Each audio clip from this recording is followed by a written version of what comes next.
Hi ಸ್ನೇಹಿತರೆ, welcome to our channel Mithun Raj ಅಡುಗೆ ಮನೆ. ಇವತ್ತಿನ ವಿಡಿಯೋದಲ್ಲಿ ಸ್ಪೆಷಲ್ ಆಗಿ ನಾನು ಇನ್ಸ್ಟೆಂಟ್ ಮಸಾಲ ಇಡ್ಲಿನ ತೋರಿಸ್ತಾ ಇದ್ದೀನಿ. ತುಂಬ ಅಂದರೆ ತುಂಬ ಸಾಫ್ಟ್ ಆಗಿರುತ್ತೆ. ನಾವು ಬೆಳಗ್ಗೆ ಟಿಫಿನ್ ಮಾಡ್ಕೊಂಡಿದ್ದೀವಿ ಅಂತಂದರೆ ಅಪ್ ಟು ಸಾಯಂಕಾಲದವರೆಗೂ ಹಾಗೆ ಇರ್ತವೆ, ಅಷ್ಟು ಸಾಫ್ಟ್ ಆಗಿರುತ್ತೆ.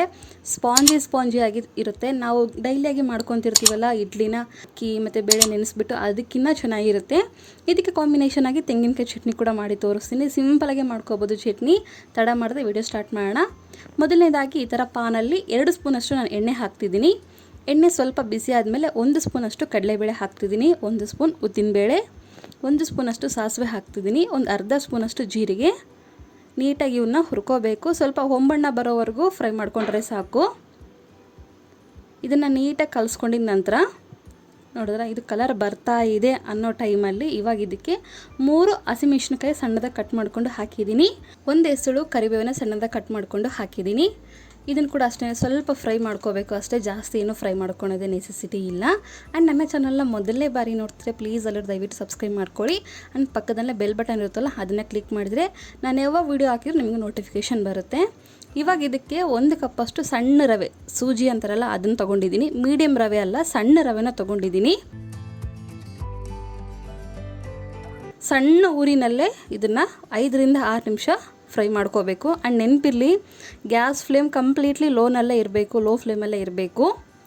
ಎಷ್ಟು ಚೆನ್ನಾಗಿ ಹುರ್ಕೊತೀವಿ ಅಷ್ಟು ಚೆನ್ನಾಗಿ ಬರುತ್ತೆ. 5 ರಿಂದ 6 ನಿಮಿಷ ಸಾಕು. ನಿಮ್ಗೆ 5 ರಿಂದ 6 ನಿಮಿಷ ಗೊತ್ತಾಗಿಲ್ಲ ಅಂತಂದರೆ ಸ್ವಲ್ಪ ಘಮ ಬರೋಕ್ಕೆ ಸ್ಟಾರ್ಟ್ ಆಗುತ್ತೆ, ಅಲ್ಲಿವರೆಗೂ ಮಾಡಿಕೊಂಡ್ರೆ ಸಾಕು. ಘಮ ಬರ್ತಿದೆ ಅನ್ನೋ ಟೈಮಲ್ಲಾದರೂ ಆಫ್ ಮಾಡಿ, ಇಲ್ಲ 5 ರಿಂದ 6 ನಿಮಿಷ ಲೋ ಫ್ಲೇಮಲ್ಲಿ ಈ ಥರ ಹುರ್ಕೊಂಡಾದರೂ ಗ್ಯಾಸ್ ಫ್ಲೇಮ್ನ ಆಫ್ ಮಾಡ್ಕೊಂಬಿಟ್ರೆ ಸಾಕು. ಇವಾಗ ಇದನ್ನು ನಾನು ಗ್ಯಾಸ್ ಫ್ಲೇಮ್ ಆಫ್ ಮಾಡ್ಕೊತೀನಿ. ಇವಾಗ ಈ ರವೆನ ಒಂದು ಬೌಲ್ಗೆ, ಮಿಕ್ಸಿಂಗ್ ಬೌಲ್ಗೆ ಟ್ರಾನ್ಸ್ಫರ್ ಮಾಡ್ತೀನಿ. ಯಾಕೆಂದರೆ ಸ್ವಲ್ಪ ತಣ್ಣಗಾಗಬೇಕು. ತಣ್ಣಗಾದ್ಮೇಲೆ ಮಾತ್ರ ನಾವು ಇದಕ್ಕೆ ಮೊಸರನ್ನ ಆ್ಯಡ್ ಮಾಡಬೇಕು.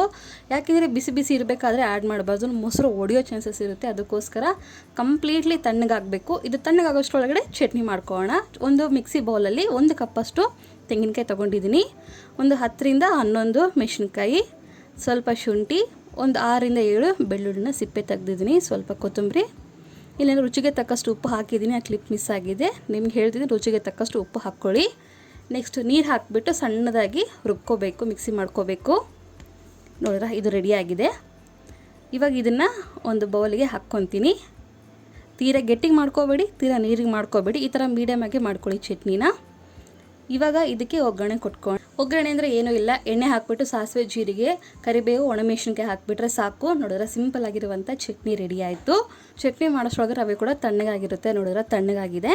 ಇವಾಗ ಇದಕ್ಕೆ ಯಾವ ಕಪ್ಪಲ್ಲಿ ನಾವು ರವೆ ತೊಗೊಂಡಿರ್ತೀವೋ ಅದೇ ಕಪ್ಪಲ್ಲಿ 1 ಕಪ್ಪಷ್ಟು ಹುಳಿ ಮೊಸರು ಆದರೆ ಚೆನ್ನಾಗಿರುತ್ತೆ. ಹುಳಿ ಮೊಸರು ಇಲ್ಲ ಅಂದರೆ ನಾರ್ಮಲ್ ಮೊಸರೇ ತೊಗೋಬೋದು. ಅದಕ್ಕೆ ಸ್ವಲ್ಪ ನೀರು ಹಾಕಿಬಿಟ್ಟು ಇವಾಗ ನೀಟಾಗಿ ಮಿಕ್ಸ್ ಮಾಡ್ಕೊತೀನಿ. ನೆನಪಿರಲಿ, ಮೊಸರು ಹಾಕಿದ ಮೇಲೆ ನೀಟಾಗಿ ಕಲಿಸ್ಕೊಂಡು ನಂತರನೇ ನೀರು ಹಾಕ್ಕೊಳ್ಳಿ. ಯಾಕಂದರೆ ನೀರಿಗೆ ಹಾಕ್ಬಿಟ್ರೆ ಭಾಳ ಕಷ್ಟ ಆಗುತ್ತೆ ಇಡ್ಲಿ ಮಾಡೋದು. ಇವಾಗ ಇದಕ್ಕೆ ಒಂದು ಅರ್ಧ ಕಪ್ಪಷ್ಟು ನೀರು ಹಾಕ್ತಿದ್ದೀನಿ. ಫಸ್ಟಿಗೆ ಒಂದು 1/4 ಕಪ್ಪಷ್ಟು ಹಾಕಿದ್ದೆ, ನೆಕ್ಸ್ಟ್ ಇಲ್ಲಿ ಅರ್ಧ ಕಪ್ ಹಾಕಿದ್ದೀನಿ. ಟೋಟಲಾಗಿ 3/4 ಕಪ್ಪಷ್ಟು ಆಗಿದೆ. 1 ಕಪ್ ಮೊಸರಿಗೆ, 1 ಕಪ್ ಸೂಜಿಗೆ 3/4 ಕಪ್ಪಷ್ಟು ನೀರು ಪರ್ಫೆಕ್ಟ್ ಆಗುತ್ತೆ. ನೀಟಾಗಿ ಕಲಿಸ್ಕೊಟ್ಟಿದ ನಂತರ ಇವಾಗ ಇದಕ್ಕೆ ಸಣ್ಣದಾಗಿ ಕಟ್ ಮಾಡ್ಕೊಂಡಿರುವಂಥ ಕೊತ್ತಂಬರಿನ ಹಾಕ್ತೀನಿ. ನೆಕ್ಸ್ಟ್ ರುಚಿಗೆ ತಕ್ಕಷ್ಟು ಉಪ್ಪು ಕೂಡ ಹಾಕ್ತೀನಿ. ಕೊತ್ತಂಬರಿ ಉಪ್ಪು ಹಾಕಿದ ಮೇಲೆ ನೀಟಾಗಿ ಕಲಿಸ್ಕೊತೀನಿ. ನೆನಪಿರಲಿ, ನೀರನ್ನ ಒಮ್ಮೆಲೆ ಅಷ್ಟು ಹಾಕ್ಕೋಬೇಡಿ, ಸ್ವಲ್ಪ ಸ್ವಲ್ಪ ಹಾಕ್ಕೊಳ್ಳಿ. ಮತ್ತೆ ಹೇಳ್ತಿದ್ದೀನಿ. ನೀಟಾಗಿ ಕಲಿಸ್ಕೊಂಡಿದ ನಂತರ ಇದನ್ನು 10 ರಿಂದ 15 ನಿಮಿಷವರೆಗೂ ಸ್ವಲ್ಪ ನೆನೆಯೋಕ್ಕೆ ಬಿಡಬೇಕು.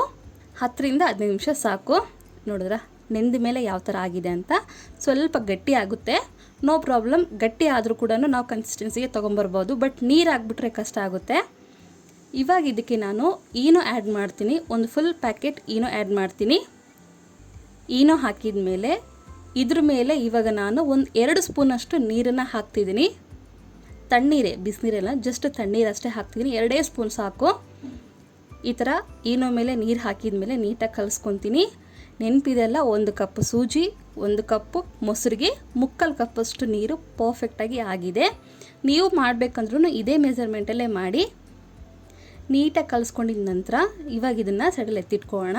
ಈ ಥರ ಇಡ್ಲಿ ಪ್ಲೇಟ್ ತೊಗೊಂಡು, ಇಡ್ಲಿ ಪ್ಲೇಟ್ ಮೇಲೆ ಈ ಥರ ಎಣ್ಣೆ ಆದರೂ ಹಾಕ್ಬೋದು, ಇಲ್ಲ ನೀರಾದರೂ ಹಾಕ್ಬೋದು, ಈ ಥರ ತುಪ್ಪ ಆದರೂ ಹಾಕ್ಬೋದು. ನಿಮ್ಮ ಹತ್ರ ಯಾವುದು ಅವೈಲೇಬಲ್ ಇರುತ್ತೋ ಅದನ್ನು ಹಾಕಿ ಈ ಥರ ಎಣ್ಣೆ ಹಾಕ್ಬಿಟ್ಟು ನೀಟಾಗಿ ಎಲ್ಲ ಕಡೆನೂ ಈ ಥರ ಸ್ಪ್ರೆಡ್ ಮಾಡ್ಕೊತೀನಿ.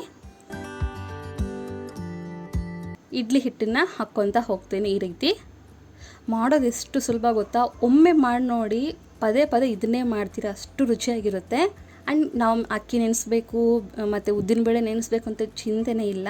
ಎಲ್ಲವೂ ಹಾಕ್ಕೊಂಡಿದ ಮೇಲೆ ಈ ಕಡೆ ಇಡ್ಲಿ ಪಾತ್ರೆಯಲ್ಲಿ ನೀರು ಕೂಡ ಕುದಿಯೋಕೆ ಇಟ್ಟಿದ್ದೀನಿ. ನಾನು ಮಾಡೋ ಕ್ವಾಂಟಿಟಿಗೆ ಒಂದು 18 ಇಡ್ಲಿ ಆಗಿದ್ದಾವೆ, 3 ಪ್ಲೇಟ್ ಆಗಿದ್ದಾವೆ ನನಗೆ.